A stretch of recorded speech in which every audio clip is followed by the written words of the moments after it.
કે ઘણાયના મોઢેથી સાંભળ્યું હે જંગલેશ્વર પાળો તો શાંતિ થાય, પણ મોટભાઈ અહીંયા હિન્દુ મુસ્લિમ હંપીને હારે રહેવા વાળા માણા હે. એ બે હાથને મસ્તક ઝુકાવીને કહું છું સરકાર શ્રીને કે કોઈના ઘર બનાવી ન શકો તો કોઈના તોડાય નહીં. અંદર છેલ્લી નોટિસ અપાઈ ગઈ છે અને તકરીબન 24 કલાક પછી કદાચ ડિમોલેશન ચાલુ થઈ જશે. તો સરકાર શ્રીને અને કલેક્ટર શ્રીને હું બે હાથ અને ત્રીજું મસ્તક નમાવીને વિનંતી કરું કે સાહેબ યાદ રાખજો કે રાજકોટના શહેર રસ્તા કે બગીચાથી નહીં, પણ એમાં સુંદર વસતા ખુશાલ લોકોથી બને છે. અને ગરીબોના ઘર ઉજાડીને તમે આ રિવરફ્રન્ટ બનાવો છો એ રાજકોટની સુંદરતા નહીં પણ રાજકોટની કાળી તીરડી ગણાય. મારો પ્રશ્ન સરકાર અને તંત્રને છે. વર્ષો પહેલા આ લોકો જયારે બાંધકામ કરતા હતા ત્યારે તંત્ર અને સરકાર ક્યાં હતું?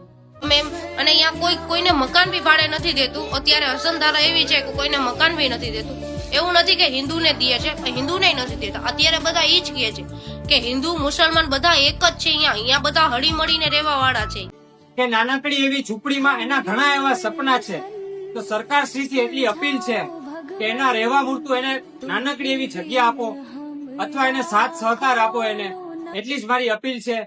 મારી શેરીમાંથી 4 બાયું પૂછે કે ભાઈ કે મકાન હોય તો મને કયો, અમને મકાન કોઈ ભાડે નથી દેતું.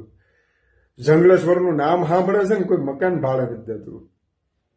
જંગલેશ્વરમાં મકાન પાડવાની વાતો કરો છો ને, જરાક જોવો તો ખરા.